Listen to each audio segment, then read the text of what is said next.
magandang dilag. Ang kanyang kwento, mala Cinderella, galing sa wala, sumikat, naging beauty queen, at ngayon, meron pang patok na panghapong teleserye, si Herlyn Budol. Kuhang-kuha niya ang kiliti ng masa. Walang pretensyon sa katawan. What you see is what you get. Ika nga. What you see, what you get. So, pag nakita ba kita, akin ka na. Mula sa pagiging sidekick sa mga game show. Herlyn Nicole Budol! Amano Rizal! Aba, nakipagsabayan din sa mga national beauty pageant. Nanay! At hindi lang basta uma-acting-acting, bida pa ngayon sa sinusubaybayang afternoon prime na magandang dilag. Ang tunay na kagandahan ay wala sa panlabas na kaanyuan, kundi sa maglabas ko ng pintuan. And I thank you! Marami na ngang nabudol sa karisma ni Herlyn Budol. Mukha kang punong kahoy na nakabrat. So, kamusta kayo ni Maxine? Kabaliktaran ho kami sa behind the scene. Magandang bubog na ako na mararamdaman mo ngayon. So, pinag-uusapan niyo pati yung sampal. Opo, meron po talaga sa bunot. Huwag kang kakapit banda dito bagong butas ako ng tenga. Gano'n. Ayoko naman po manakit. Lalo yung kay Miss Chanda, sinakal ko kung gano'n. Grabe takot ko eh. Parang wala, hindi ko kaya. Parang kakainin ng lupa after ko sakalin to. Sige nga, paano? Alam mo, okay lang. Papasakal ako sa'yo. Oh, wow. Parang hindi naman masakit. Eto na. Parang katuwaan, pero para rin daw makuha yung katotohanan. Hindi naman ako sinungaling. Lagi ka raw late sa set. Lumalaki na raw ang ulo mo. May tampuhan daw kayo ng dati mong manager. Wala nang ninanais, biyaya ng langit. Oh, magandang dilag. Nito lang Biyernes, kinamusta ko si Herlyn sa bago niyang bahay sa Angono, Rizal. Paswasak mo kayo sa ayaw mong tahanan. Ito ang katas ng lahat na yung pinasirapan na sumali ka sa Binkoy Pageant. Yes. Tsaka, yung apartment pala sa Handay sa inyo rin. Opo. Ano yung tautahan niya? Opo, parang buy one take two po eh. Ako, ang babaeng nilalait nyo noon. Di ba tinatawag nyo akong squammy? Pangit! Ilusyonada! Filinyera! Ako ito! Patok na patok ang iyong teleseryeng panghapon. Yes po, no. Masaya po ako. Yun po yung hindi ko inaakala talaga na papatok po talaga. Kasi make it or break it po sinabi sa akin eh. Ito na yung panahon para sa pag-iganti ko. Sa palagay mo, bakit patok ang magandang dilag? Kasi Miss Jessica, binos ko po dedikasyon ko dito sa first lead role. Yung revenge. Oo, na parang katulad ng kwento daw ng buhay mo. Totoo ba yun? Nilapat naman daw po siya. Pero sa totoong buhay naman ho, hindi ako gumaganti. Hinahayaan ko na lang ang tadhana ang mangyari ang tama. Parang naiyak ka. Sakto lang po kasi na po ako binigyan po ko ng big role ng GMA. Binigyan po nila ako ng break po ba? Kasi syempre, bago lang po ako, Miss Jessica. Wala po akong acting workshop na napasukan. Pasalamat lang po ako sa lahat ng mga nakasama ko, sa mga artist ko po, sa mga director na talaga sumuporta po sa akin. Na-touch lang po ako kasi sobrang happy ko po talaga kasi talagang natutuwa po ko. Tawag na sa akin ng mga bata, Gigi, mga tao po, Reta. Sabi nila, para daw makaarte ng maganda, ng mahusay, marami ka dapat baon, marami kang panghuhugutan. Hindi kaya ganon? Sobra-sobra ho ako sa hugot siguro. Naipon ko. Napakaiyakin ko po talagang tao. Alam ng lahat yan. Siguro yung mga napagdaanan ko po sa buhay, talagang narelate din po ako sa magandang dilag. Naman gawin nyo naman ang paraan mo. Parang awa nyo naman.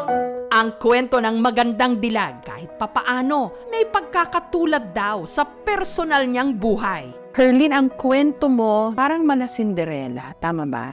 galing sa wala, galing sa mahirap na buhay, nangarap? Yun ba yung narrative ng buhay mo? What you see is what you get sa akin. Sobrang dali ko lang po mag-get sa tao. Sobrang dali ko lang din pong makita kung ano pong meron sa akin. Sobrang open book ko po sa lahat ng tao. Kumbaga, lahat po ng mga napagdaanan ko sa buhay ko siguro, sukli lang po lahat to. At saka hindi ko po siya nakuha na ng madali. Pinaghirapan ko po until now po. Hindi po ko titigil talaga mangarap kasi ang sarap po mangarap. Ang hirap maging mahirap. Simula nang pinanganak ako, hindi ko naranasan nagkaroon ng pintuan. Gaya ng alam ng marami, si Herlin laki sa hirap, produkto ng broken family. Feeling ko naman talagang hindi po para sila sa isa't isa. Kasi na-gin bilog lang daw po yung mama ko dati. Anong gin bilog? Kumbaga nabuo lang daw po ako dahil sa alak, sabi. Tapos tinaray po nila magsama kasi hindi talaga ako eh. Walang epekto sa yung pagkatao eh. Kasi iba iindahin nila yun eh. Parang casual ako. Kumbaga hindi ako nabuo sa make love. Pero naging love naman talaga yung bunga ito. Paano mo na dadala lahat yun? Manhid na ho ako para sa mga broken family naming issues. Mas naging maganda po yung pagsasama namin nung naging mas magkaibigan na lang po sila. Kumpara sa maging magjowa. Kasi pag naging magjowa yan ako, may lilipad na naman ng mga kaldero. Halos pinagbabadmintonan ako ng mama at papa ko. Umaga, pasapasahan. Paano mo nalagpasan yun? 15 years old po, nagtrabaho na ako. Tsaka pinag-aral ko po yung sarili ko since high school until college po. Nakapagtapos po ako ng pag-aaral ko. Maraming salamat din po talaga doon sa mga teacher ko na umunawa sa akin na kapag pumapasok ako, lasing ako. Lasing ka? Bakit? Pumapasok din po ako sa bar eh. Pag pumasok po ako sa school, lasing po ako. Minsan kakatulog po ako. Ayun po yung mga panahon na umiinom ako ng alak ng hindi ko naman gusto. Pero alam mo, Herlin, yung ibang mga nanggaling sa ganong background, hindi nila inaamin yun. Yung na nagtrabaho sa bar. Hindi. Ikaw, inaamin Waitress mo. naman po ako eh. Hindi naman po ako pokpok eh. Ang uuto po ako ng mga manginginom doon. Tapos halimbawa, shot din ako. Tapos mangtitip din sa akin. So, sabi mo, 15 years old ka pa lang, nagtatrabaho ka na. Paano mo nalagpasan lahat ng yun? Ang hirap po ng walang sariling pera. Na-realize ko na pwede naman akong kumita ng sarili ko dahil mukha naman po akong matured at saka malaki akong tao. Nagpepeke pa ho ako ng resume ko dati. Talaga, inaamin niya talaga. Kunyari, 15 years old lang po ako ngayon, pero nilalagay ko po doon 18. Ganyan. Pero ang galing mo ah. Ang dami mong nabudol. Napudol. Sabi ko, ayokong gugutomin yung sarili ko, Miss Jessica. Parang tapos na ako sa part na ginugutom ko yung sarili ko nung elementary ako kasi tinitipid ko yung pera ko para may pang maganda akong outfit ng Pasko. Welcome to the new home! Hanggang ang mundo ni Herlin tila bumaliktad. Ngayon, may sarili na siyang bahay, sasakyan, paupahang apartment. Dalawa po, up and down. 13,000 lang guys kung gusto nyong maupahan. Moving up girl, nagpupundar lang ho. At saka meron na rin po akong mga hinuhulugang lupa. Yun pa lang po yung napundar ko dahil po sa magandang dilag. Totoo pala nung umingiti yung kapalaran sa'yo. Kanya-kanyang oras lang po talaga. Hindi po natin masasabi yung panahon din. Tsaka yung nakatadhana sa isang tao. Bakit umuwi ka pa rin dito sa Angono? Kahit may kondo ka na sa Quezon City. Yung lolo ko po, minsan naiiyakan po ako eh. Nak, uwi ka ba? Nak, napanaginipan kita, uwi ka daw. Namimiss ka. Opo. Isinama ako ni Herlin sa munisipyo ng Angono, kung saan din siya dati nagtrabaho bilang staff. So what's up mga guys, mga kaswami, mga kaipunatis, mga kabudol ko dyan. Itutur ko kayo kung saan ako nagtrabaho. Let's go, pasok tayo. Ito po yung mga pioneer po namin dati. Ayan, si Mama Junil yan. Napakaganda. Tapos ito po yung office namin, dito po ako natutulog. Tapos ang trabaho ko lang po dito, hello, good afternoon, mayor's office. Tapos pag may hinanap, ibabato ko lang po siya sa iba. Ito yung madalas yung kainan ng street food noon. Yes po. Sige po, lagyan nyo na po. Okay. Kain po tayo. Kasi kain na tayo. Ang sarap. Mainit. From the art capital of the Philippines, ayan. Tuwing piyesta ho dito, masaya. Matagal nyo na hubang kakilala si Herlin? Opo, simula pa na estudyante siya. Kuya, pasensya ka na ngayon ko lang aaminin. Minsan na ako nagkupit ng kikya mo dati. Hindi ko alam, maraming tao kasi. Magbayad ka na. Kunyari kung babayad ako 10 piso, kukunin ko 15. Tama nga naman. Oh, ano ulam dyan? Tuyo lang ulam namin. Pengi naman.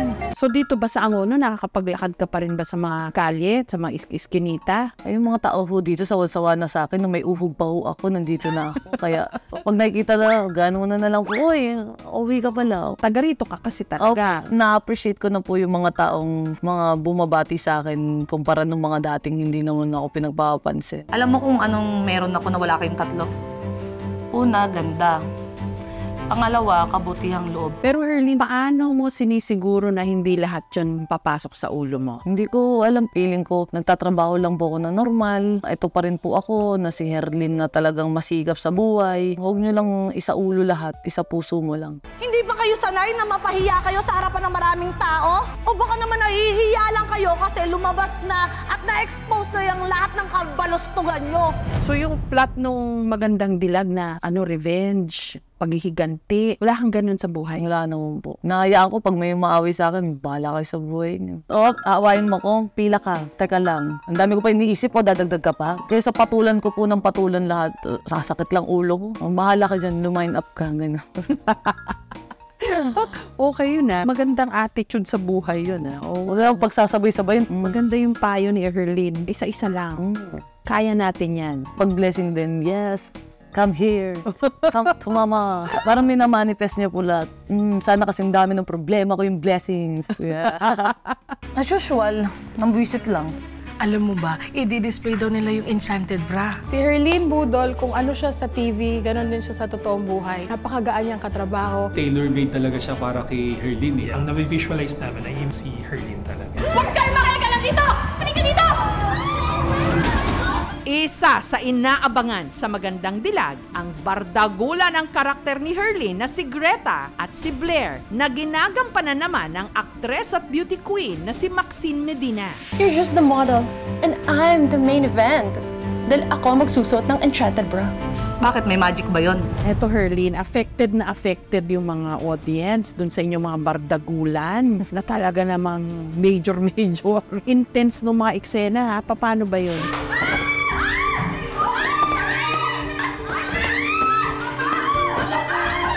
Nagsusurihan po kami after namin magsabunutan, magsampalan, magsapakan. Uy, pasensya ka na ba? Natamaan ka ba? Sorry Kasi para kaming parang palang ang artista, parang balik. Ba't mo nasabi naman yan? Sisigawan kita ngayon, mamaya, sis, sorry. Kakagaling mo lang sa iyak. Ay, tatawa ka naman dito next Ang araw-araw bumubugbog kay Gigi, walang iba kundi siya.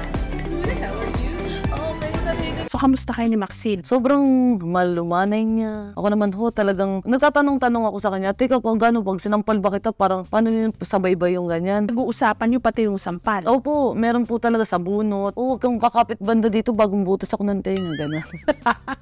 Ayoko naman po manakit, lalo yung kay Miss Chanda, sinakal ko.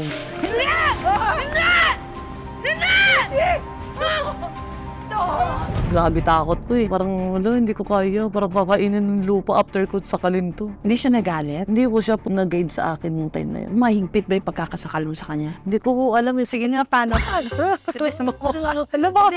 Okay lang, papasakal ako sa'yo. Paano nga? Sige, paano? Hindi to comedy, drama. O kunwari ako si Chanda. O yan. Hello? Paano? Demo lang. Ito naman, Kasi baliw ako dun, parang iniisip ko, sino ka? Sabihin ko, sino ka? Parang hindi naman masakit. Pero ang galing niya, on cue, yung nanginginig-nginig pa siya. Tsaka talagang, kasi iba yung facial expression niya. Galing na umarating, girl, babangon ng batay para tumingin lang buhay. Lalo na yung Magnus na yan. Ang kakapal ng mukha niyo! Sobra ko pong ini-enjoy lahat ng moment ng pag-acting ko. Bakit? Ano nadudulot sa'yo nun? Yung marunong ka umarte? Halimbawa po, wala kami pong bayad ng bills, doon mo iiyak. Ang sarap sa pakiramdam mo. Parang nabuhos mo lahat. Alam mo, sa English, catharsis yun. Yun, catharsis. Sa psychology, meron yun. Psychology 11. Basta, pag na-express mo yung yung emotion mo, nakakagaan na. Di ba ho? Mo. Pag gusto kong umiyak, ay, i-reserve kita. Huwag kang iiyak mo yun. So, may ganun ako. Ganon. Tapos kapag may eksenang mabigat, ang sarap iiyak, parang naipon ka, parang kang nag-ebol. Parang hungry po. Parang yung si Dragon Ball, Tisoko.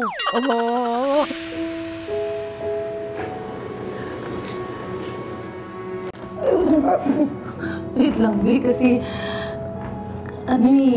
Isa pa raw kapansin-pansin sa iyong programa ay yung maganda mong rapport dun sa iyong mga leading men. talagang natural po talaga may in love kayo sa kanila. Manggagwapo. Walang ganun kagagwapo dito sa Angono, bibihira ko.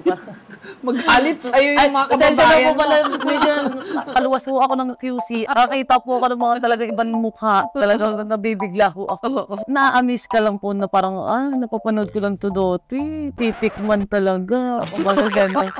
May girlfriend na si Benjamin Al. Pakasal na nga ho. Ay, oo, si Rob Gomez. Ay, may may family na din. Kaya wala lang, pakinig lang sa sarili. Parang sinasaktan ko lang yung sarili ko.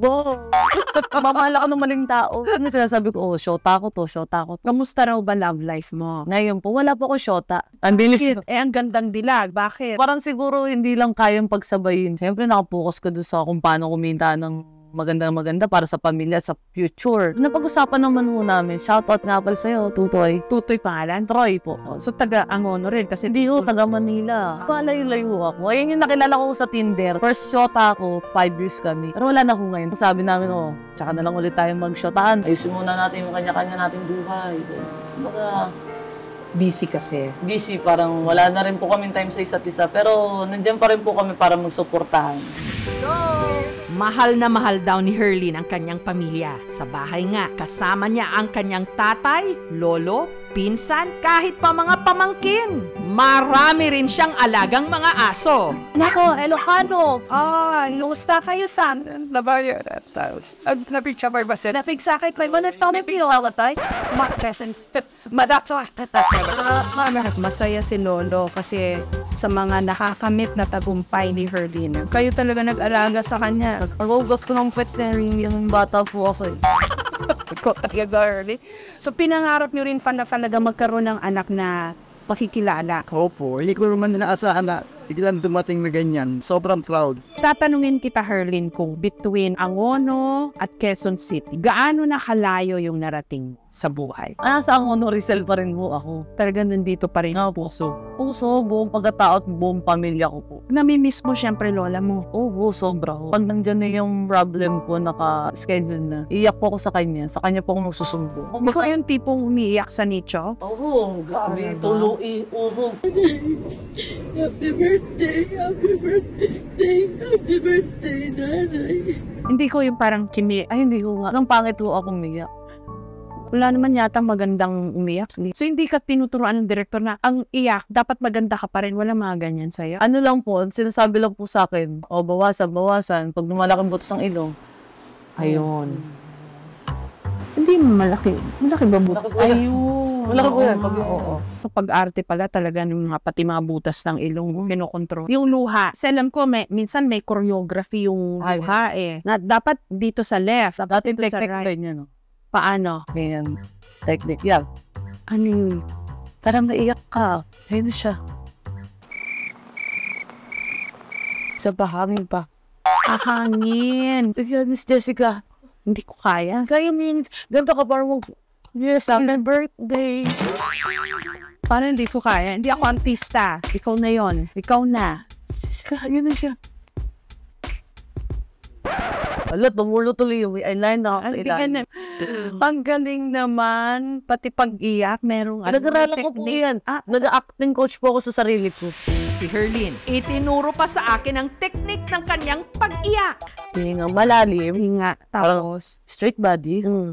Try nyo lang, Miss Jessica. Wala nyo. Hindi ko kaya. Alam ko na, wala. Palpak ako sa mga stage acting nung.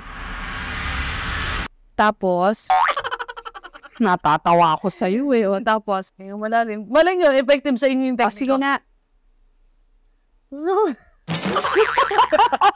Tinatawanan mo ako. Sa kabila nito, si Herlin, laman pa rin lagi ng kontrobersya. Para sagutin ang mga isyong ipinupukol sa kanya, si Herlin matapang na sumalang sa lie detector test. Bakit ba ito nauso sa TV, no? Tsaka sa mga vlog. Para sa mga kriminal to Kriminal? Ano ba ang kriminal? Sa mga pinaghihinalaan. Sa mga suspect. Pero bentang-benta kasi online sa mga vlog. Nakikiuso tuloy tayo. Lagi ka raw late sa set? Sige po, i-yes ko po yan. Ano yung sagot niya?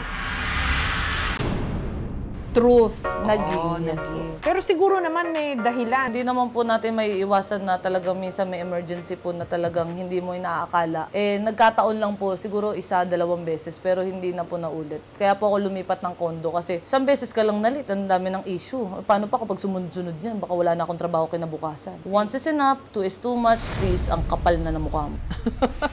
Lumalaki na raw ang ulo mo. Sige, yes na lang po. Lie. Siguro po, kasi hindi nyo po lahat mapiplease lahat ng tao na kapag sinabi mong hindi lumalaki ulo ko.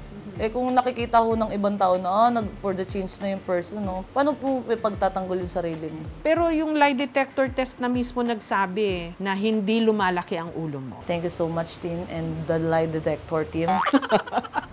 Question number 3. Padiva ka na raw. Anong diva? Diva. Kumakanta, gano'n. Yung may attitude. Siguro po. Sige, yes po. Lie. Hindi totoong padiva si Herlin. Di ko alam kung saan nila pinagkakakuha yung mga yun. Totoo bang may tampuhan kayo ng dati mong manager? Before, yes. Oo. But now is no. Truth. Tampo yung kumbaga nagkakasagutan lang kasi mas more on mag-friendship po talaga kami compare sa talagang manager talagang. Nabuo po kami as a friend So manager mo pa rin siya? Ngayon po hindi. Mentor na lang po.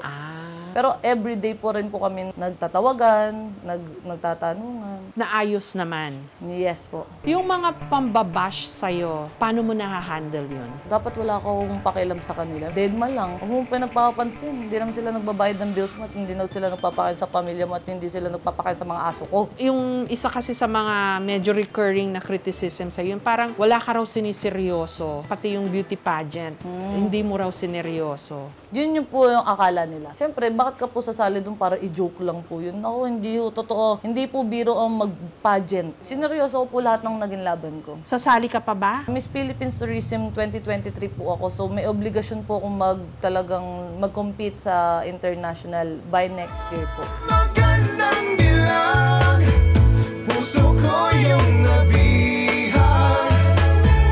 Ang kwento ni Herlin, bukod sa hindi nalalayo sa ginagampanan niyang papel sa telebisyon, katulad din ng higit na nakararami sa atin. Nagmula sa wala pero nangarap, sumikap at lumaban para sa kanyang mga mahal sa buhay. Magandang dilag.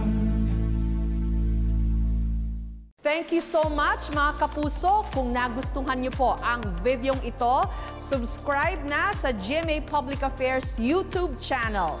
Don't forget to hit the bell button for our latest updates.